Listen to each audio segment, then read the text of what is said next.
Halo semua, selamat datang di channel Pisang 13 dan terima kasih sudah klik video ini.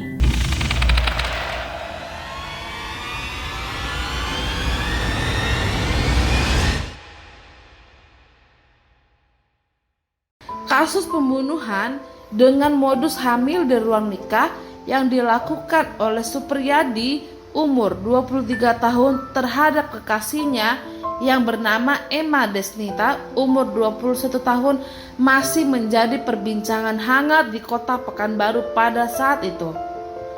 Pasalnya, modus pembunuhan yang dilakukan dianggap di luar kewajaran. Emma bukan saja dibunuh, jasadnya ditemukan tewas dengan kondisi tubuh dibakar dan nyaris tak dikenali. Syukurnya, tim Opsnal Satreskrim Polresta Pekanbaru dengan cepat berhasil mengungkap kasus pembunuhan sadis ini hanya dalam hitungan jam. Pelakunya tak lain kekasihnya Emma, ayah dari bayi 6 bulan yang sedang di dalam kandungannya. Supriyadi pun tak membantah perbuatan yang dia lakukan. Dia mengaku melakukan perbuatan tersebut karena khilaf disebabkan Emma terus menuntut untuk dinikahi. Supriyadi sendiri awalnya sempat mengatakan kepada Emma kalau dia siap bertanggung jawab. Tapi dia meminta waktu dan dia meminta Emma untuk pulang ke rumah. Namun Emma tak hendak pulang dan ingin selalu bersama Supriyadi. Dari sanalah ihwal pembunuhan bermula. Diduga karena panik saat sedang bermesraan, Supriyadi melilitkan kain jilbab yang digunakan Emma ke bagian leher dan mencekiknya. Emma tewas di tempat. Untuk menghilangkan jejak, Supriyadi pun membakar wajah wanita malang tersebut. Tapi pembunuhan sadis itu terbongkar dengan cepat dan Supriyadi harus bertanggung jawab atas perbuatannya. Seperti apa kisahnya? Tanpa berlama-lama, mari kita simak ceritanya. Kisah ini bermula sekitar akhir tahun 2016. Ketika gadis yang bernama Emma Desnita jatuh cinta dengan seorang pria yang bernama Supriyadi alias Adi yang dikenal melalui sosial media. Diketahui bahwa Emma sudah tidak punya ayah dan ibu kandung. Dia pun hidup dan dibesarkan oleh orang tua angkat yang juga masih keluarganya. Ibunya lebih dahulu meninggal dunia saat melahirkan gadis berparas manis tersebut. Sementara sang ayah dijemput ajal usai terlibat kecelakaan lalu lintas. Pada bulan November tahun 2016, hubungan asmara mereka pun semakin intim dan memanas. Adi mengajak Emma ke rumahnya di Jalan Kurnia 3, Gang Berkat, Kota Pekanbaru, Riau. Pada saat itu, keadaan rumah Adi sangat sepi. Orang tuanya pergi entah kemana. Di sanalah mereka saling bermesraan sampai berhubungan badan. Seiring waktu berlalu, mereka yang sudah terbiasa melakukan hubungan dewasa semakin sering melakukannya. Bahkan mereka lakukan di tempat terbuka seperti di tengah hutan. Sampai ketika Emma terlambat datang bulan, dia menyampaikan sebuah pengakuan yang membuka mata Adi pada kenyataan. Emma memberitahu Adi jika dirinya sedang hamil. Dia juga menambahkan bahwa dia sudah telat 2 minggu. Adi yang terkejut mendengar pengakuan Emma seakan tidak siap menerima kenyataan dan menyuruh untuk menggugurkan kandungan Emma. Tetapi Emma tidak setuju dan tetap mempertahankan kandungannya. Singkat cerita, Emma yang tinggal bersama orang tua angkatnya di Jalan Kampung Bukit, Kecamatan Rumbai, Pekanbaru, Riau, sudah mulai menunjukkan tanda-tanda kehamilan seperti pusing dan mual-mual. Dia juga sering mengurung diri di dalam kamar.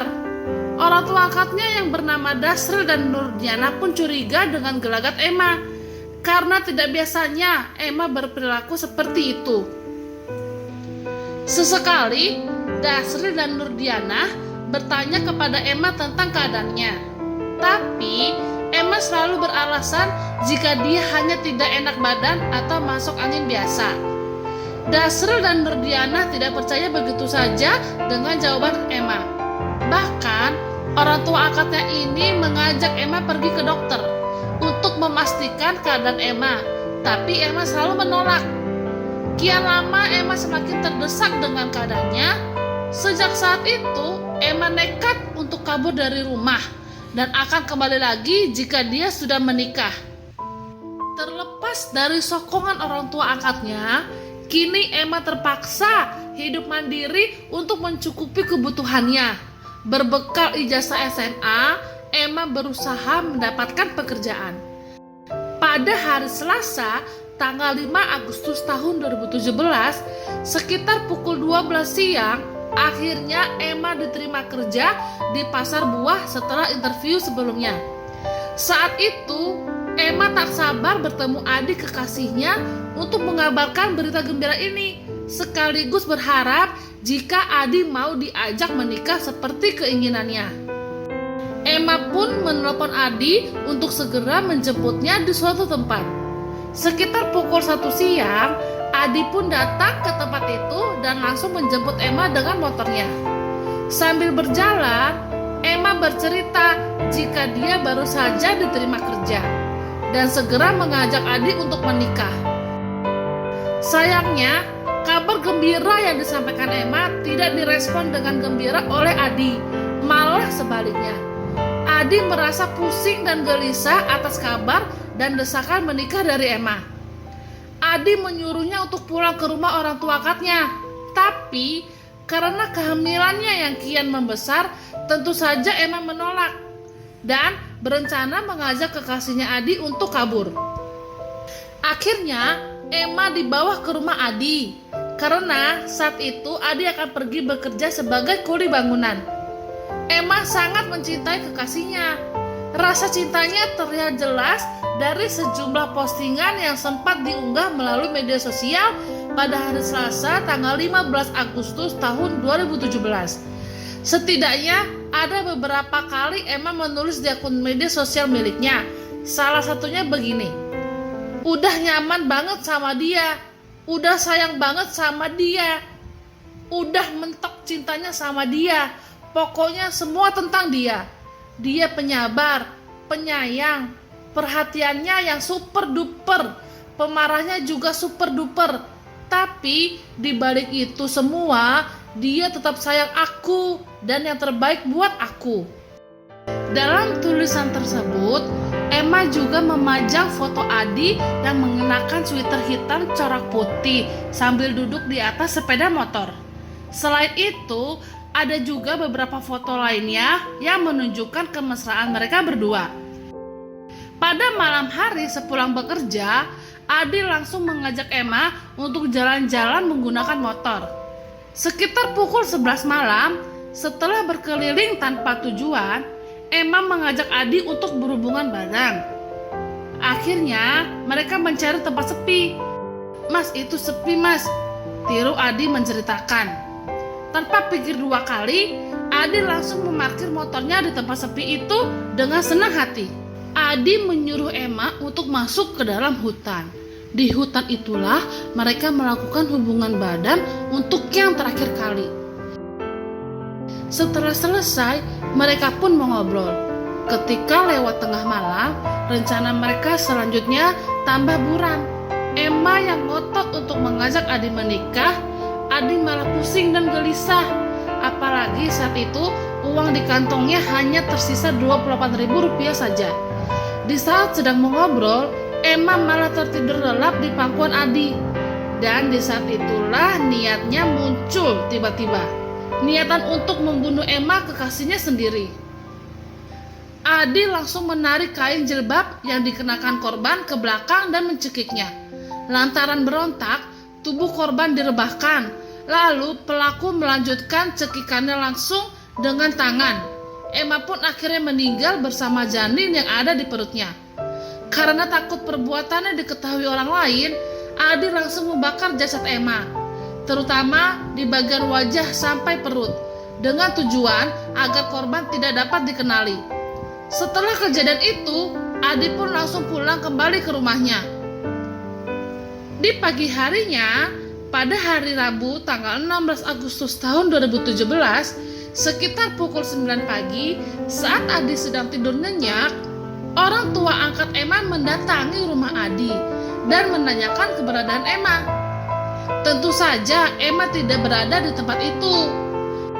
Dasril dan Nurdiana pun kembali pulang sambil mengancam akan melaporkan Adi ke polisi jika Emma tidak kembali. Dan di sore harinya, sekitar pukul 4 sore, jasad korban pertama kalinya ditemukan warga saat mencari kayu. Kasus yang sempat menggegerkan masyarakat Pekanbaru ini berawal dari beberapa orang warga yang kebetulan melintas di Jalan Yosudarso kilometer 8, Kecamatan Rumbai. Mereka awalnya berniat mencari kayu bakar ke dalam hutan sekitar 500 meter dari jalan. Belum sampai niat itu, warga pun melihat sesosok jasad manusia dalam kondisi sebagian tubuhnya terpanggang. Belakangan diketahui kalau itu adalah almarhumah Emma yang dibunuh secara sadis oleh sang kekasih. Polsek Rumbai yang awalnya mendapat laporan penemuan mayat sempat mendapat kesulitan lantaran tidak ditemukan identitas pada diri Emma. Bahkan, korban tak dikenali karena tubuhnya gosong dibakar. Ini membuat kepolisian bekerja ekstra untuk menelusurinya. Babin Kaptimas setempat ikut diturunkan untuk berkoordinasi dengan warga sekitar. Bahkan sempat disiarkan di masjid terkait apakah ada yang merasa kehilangan keluarganya. Selain itu, polisi juga menelusuri identitas korban via media sosial. Beberapa jam setelahnya, ada orang datang ke kita. Katanya, mengenal korban setelah mengetahui ada wanita yang tewas. Kita lakukan penyelidikan lebih dalam sampai berhasil mendapatkan identitas dan alamat tempat tinggalnya, kata Kapolsek Rumbai. Diketahui juga, bayi dalam kandungan Emma itu pun ikut meninggal dunia. Menurut kepolisian, janin dalam kandungan korban berjenis kelamin laki-laki dengan berat 250 gram. Itulah dia kisah dari Emma Desnita. Semoga kisah ini bisa menjadi pelajaran bagi kita semua untuk lebih berhati-hati lagi dalam memilih pasangan. Sekian cerita dari saya. Terima kasih yang udah mau like, terima kasih yang udah mau komen, terima kasih yang udah mau subscribe, terima kasih semuanya, dan sampai jumpa di video selanjutnya.